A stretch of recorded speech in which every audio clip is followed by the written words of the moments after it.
Hello नमस्कार, मैं हूं तनसुख पालीवाल और लिंकिंग लॉज आपके अपने इस ऑनलाइन लीगल प्लेटफॉर्म पर आप सभी का स्वागत एंड वेलकम। देखिए, हाल ही में 23 सितंबर को सुप्रीम कोर्ट का एक जजमेंट आया है जिसमें स्पेसिफिकली क्या किया गया, मध्य प्रदेश हाई कोर्ट के उस जजमेंट को डिसमिस कर दिया गया जिसमें कनेक्शन है किसका, 3 साल की प्रैक्टिस और साथ ही साथ में 70% जो एलएलबी के मार्क्स हैं इन वन अटेम्प्ट उस चीज का। अब इसको लेकर काफी कंफ्यूजन चल रहा है कि भाई क्या ये क्या किया सुप्रीम कोर्ट ने, मतलब जो पहले जजमेंट आ रखा था कि 3 साल की प्रैक्टिस मैंडेटरी है, तो क्या उसको सेट असाइड कर दिया है क्या?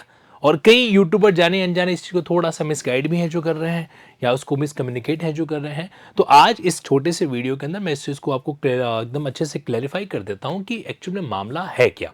ठीक है, आइए समझते हैं। देखो, पहले जरा इस बात को समझने की कोशिश कीजिएगा कि हमारे पास में एक जजमेंट आया था कौन सी तारीख को, मई 20 2025 को।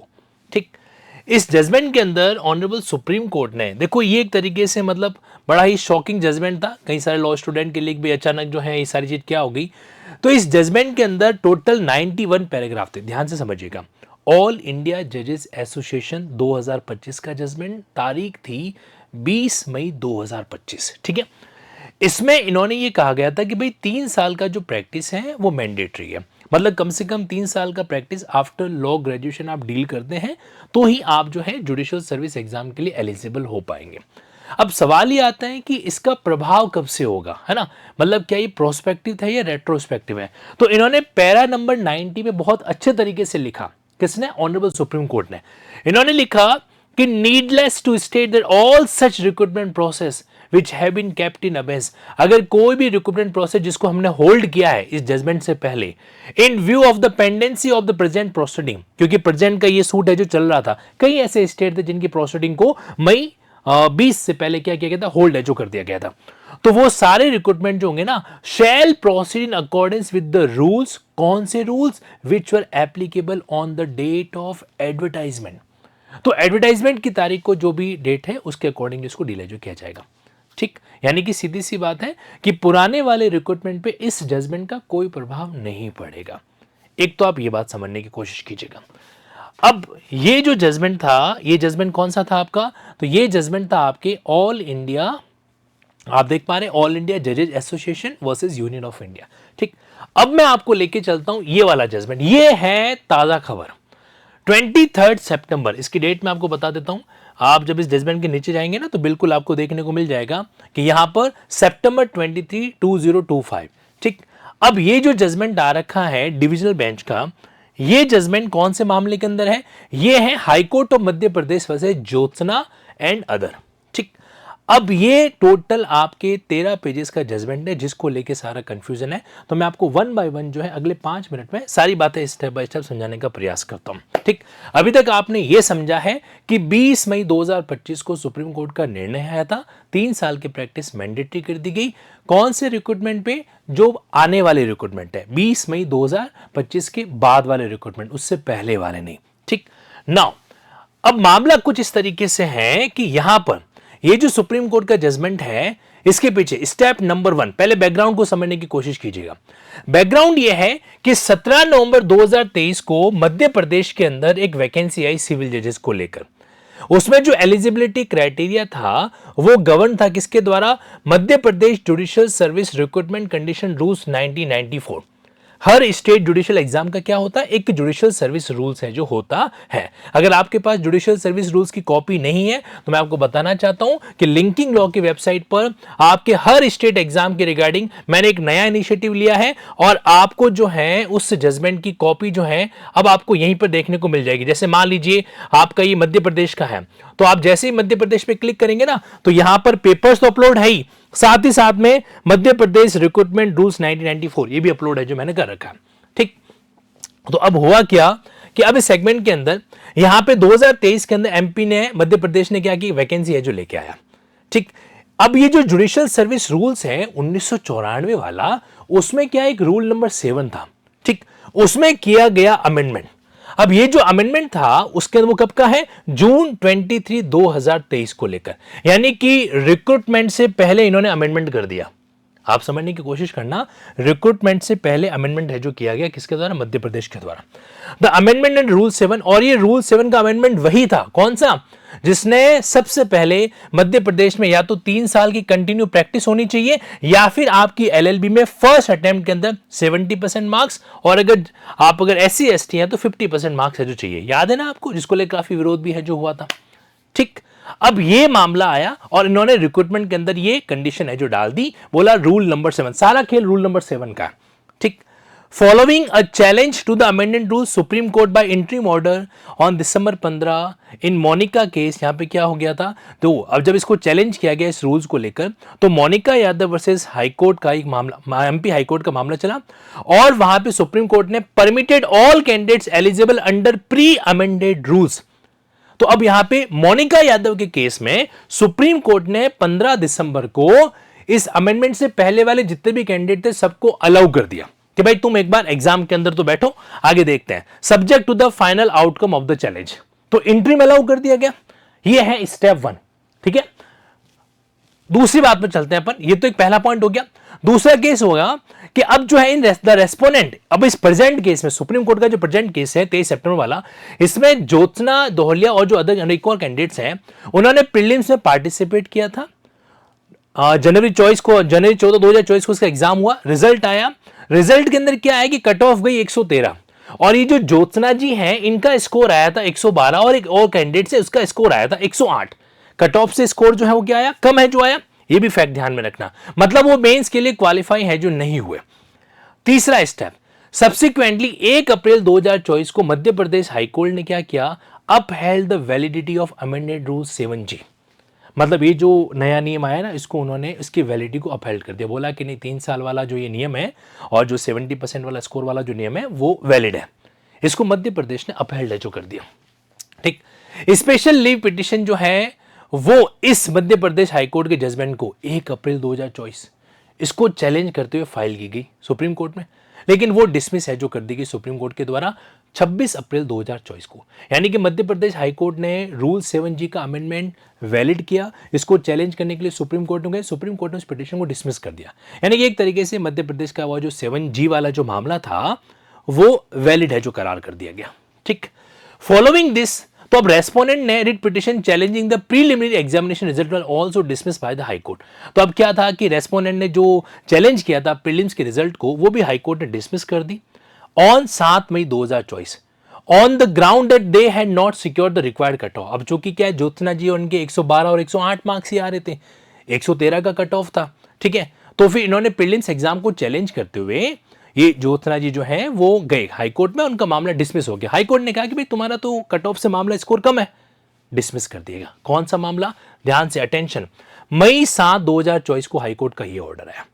ठीक, अब इस ऑर्डर के खिलाफ ये जो प्रीलिम्स एग्जाम को चैलेंज करने वाली रिट थी, ये जब डिसमिस हो गई, इसके खिलाफ वापस क्या किया गया? रिव्यू एप्लीकेशन फाइल की गई हाईकोर्ट के अंदर ही, इसी ऑर्डर को, dismissal of writ petition for cancellation of prelims result, जिसने चैलेंज किया था प्रीलिम्स के रिजल्ट को, इसके लिए वापस रिव्यू फाइल किया गया।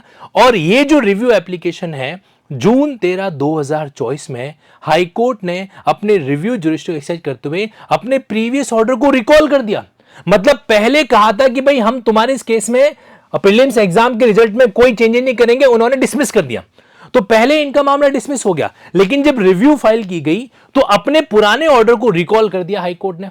यानी कि ये जो डिसमिस किया था ना प्रीलिम्स एग्जाम को हम चढ़ाचढ़ी नहीं करेंगे, इसको इन्होंने रिकॉल कर दिया, मतलब पुराने ऑर्डर का इफेक्ट खत्म हो गया। ठीक, अब क्या हुआ कि 7 मई 2024 का ये जो ऑर्डर था इसको वापस रिकॉल कर दिया गया। कब? जून 13 2024 में हाईकोर्ट ने अपने रिव्यू की पावर है जो एक्सरसाइज की। तो अब इसके साथ ही उन्होंने डायरेक्शन दिया कि भाई ऑल कैंडिडेट वो did not meet the eligibility criteria under amended rules, उनकी कट ऑफ को रिकम्प्यूट किया जाए and conduct a fresh mains examination for the candidates who would now qualify. तो अब देखो सीधी सी बात है, यहां पे इन्होंने ये कहा कि जो कैंडिडेट इस तरीके से एक्सक्लूड हुए हैं ना, admission all candidates exclude all candidate who did not meet the eligibility criteria, मतलब नए वाले नियमों के तहत जो कैंडिडेट्स एलिजिबिलिटी क्राइटेरिया नहीं रख रहे हैं उनको बाहर निकालो, और फिर पीछे जो कैंडिडेट बचते हैं 3 साल वाले, उनके अकॉर्डिंग नई कट ऑफ है जो जारी करो। ये डायरेक्शन दिया गया। हाई कोर्ट के रिव्यू जुरिस्डिक्शन में। अब ये याद रखना क्योंकि यही मेन पॉइंट है, ठीक। तो यहां पे ये कहा गया, फिर कट ऑफ रिकम्प्यूट का मामला है जो चला, and conduct a fresh mains examination वो would now qualify. High court ने इस रिव्यू ऑर्डर को चैलेंज किया सुप्रीम कोर्ट में, ठीक। जब उनको डायरेक्शन दिया गया ना कि तुम यार फ्रेश कट ऑफ निकालो, ये जिनका 3 साल वाला मामला नहीं बैठ रहा है वो भले ही कट ऑफ से 113 मार्क्स से ऊपर लाए हो, उनको बाहर निकालो, और फिर पीछे जो बचते हैं उनके अकॉर्डिंग वापस नया कट ऑफ है जो निकाली। यहां तक बात ठीक है। शॉर्ट में समझा देता हूं। प्रीलिम्स एग्जामिनेशन को चैलेंज किया गया 2 कैंडिडेट्स के द्वारा जिनका स्कोर 112 108 था, उनको प्राइमा फेसी हाई कोर्ट ने डिसमिस कर दिया उनका पिटीशन। फिर उन्होंने रिव्यू फाइल किया, रिव्यू में उनकी बात को स्वीकार करते हुए क्या कहा गया कि नया कट ऑफ है जो जारी किया जाए, ठीक, और वो जो 3 साल से कम वाले लोग हैं उनको बाहर निकाल दिया जाए और अमेंडेड रूल्स के अकॉर्डिंग आप चलेंगे। ये बात हुई। अब क्या हुआ, इसको जो है चैलेंज किया गया सुप्रीम कोर्ट के सामने। अब आगे देखिए यहां पे ये हुआ। अब पार्टीज ने अपना अपना आर्ग्यूमेंट है जो रखा। अब जैसे हाईकोर्ट गया था अपील करने, ध्यान रखना, appeal and high court of MP argue before the supreme court that divisional bench ने एक क्लियर एरर की है। देखो हाईकोर्ट अपनी एडमिनिस्ट्रेटिव पावर में अपने ही जो जुडिशियल डिसीजन है इसको चैलेंज करने के लिए सुप्रीम कोर्ट के पास में गया है, ठीक, और बोला कि भाई हाईकोर्ट ने एरर है जो यहां पर कमिट किए रिव्यू जुरिस्डिक्शन को लेकर, ठीक है। In content that the review order effectively substituted the court's earlier well reason decision. पुराने वाले डिसीजन को रिव्यू ऑर्डर ने क्या कर दिया, खत्म है जो कर दिया इस तरीके से, which is not permissible in law. It was argued that review was based on the incorrect premise, that is ineligible candidate might be appointed, whereas High Court administration has already clarified that only eligible candidate will be, मतलब कुल मिला के high court गया इस चीज को challenge करने के लिए, ठीक। अब ये हाई कोर्ट का मामला, रेस्पोंडेंट ने कहा कि भाई वो कह रहा है कि हाई कोर्ट का रिव्यू ऑर्डर ठीक है, नया कट ऑफ आ रहा है ना। They argued that the participation of large number of ineligible candidates under amended rules in the prelim exam had artificially inflated the cutoff। वो कह रहे हैं कि जो कैंडिडेट 3 साल से कम प्रैक्टिस वाले थे उनको भी आपने इन्वॉल्व कर दिया, तो उनके इन्वॉल्व हो जाने से कट ऑफ बढ़ गई। अदरवाइज तो हम सेलेक्टेड थे ना, हमारा स्कोर 112 आ रहा है, 108 आ रहा है, लेकिन ये जो अनावश्यक इनएलिजिबल कैंडिडेट्स हैं वो जो एक तरीके से ऐड किया, इसलिए कट ऑफ बढ़ी थी। तो हाईकोर्ट का जो रिव्यू के अंदर ऑर्डर पास किया वो ठीक है। ये सारा मामला चला।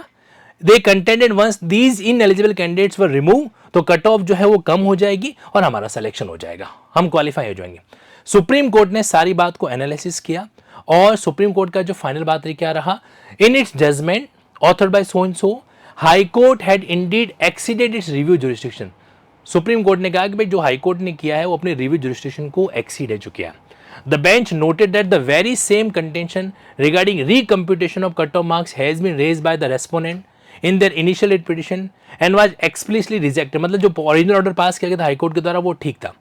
तो sorting of candidate after main examination over will not, मैं आपको आसान भाषा में भी समझाऊंगा। अब ये भाषा पढ़नी जरूरी है कि गलत इंटरप्रिटेशन जो है किसी भी तरीके से सुनने वाले भी ना करें।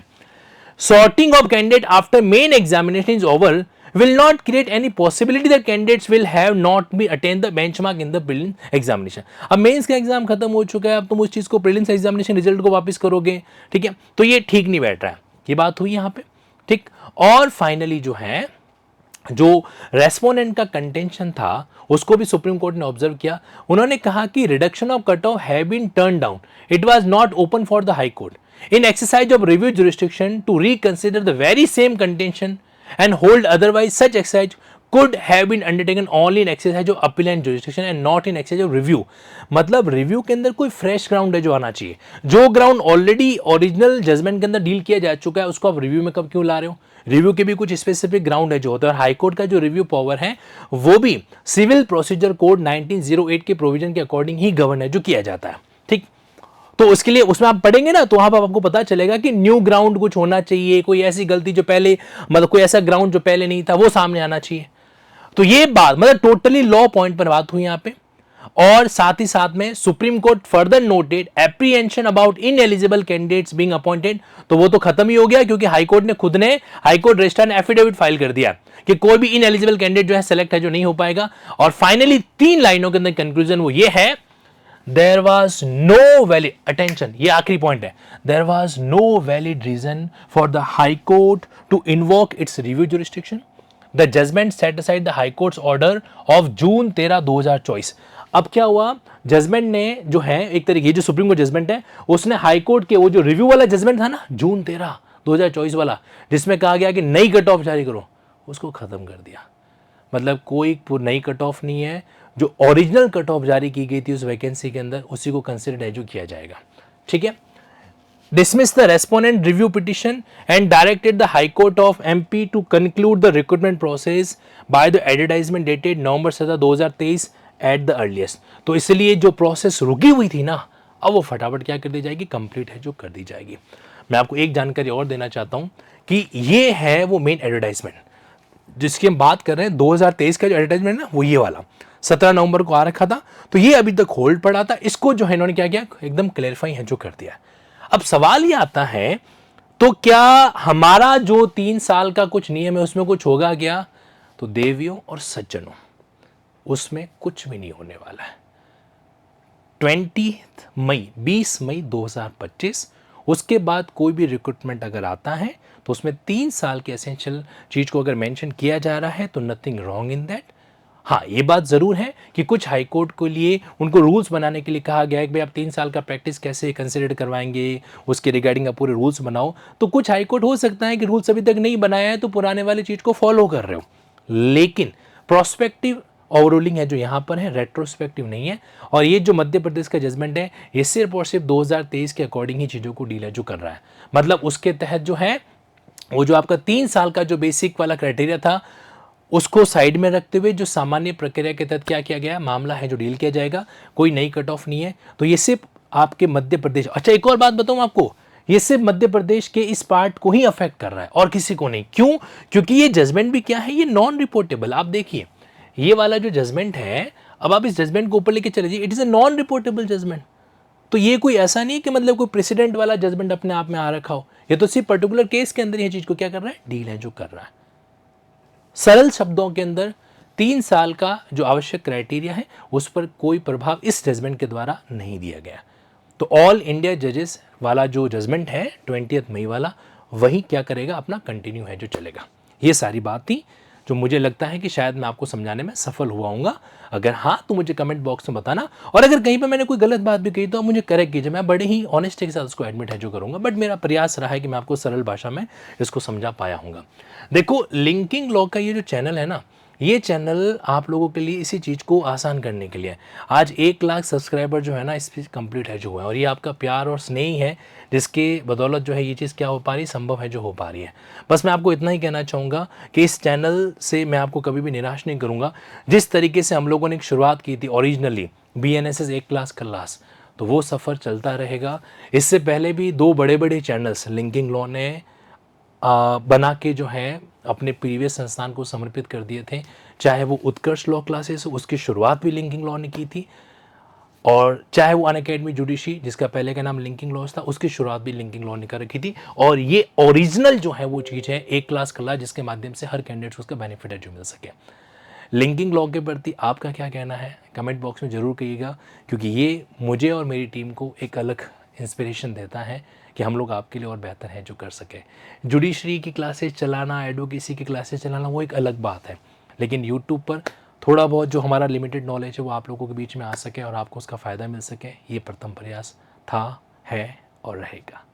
Thank you so much, love you all, respect you all.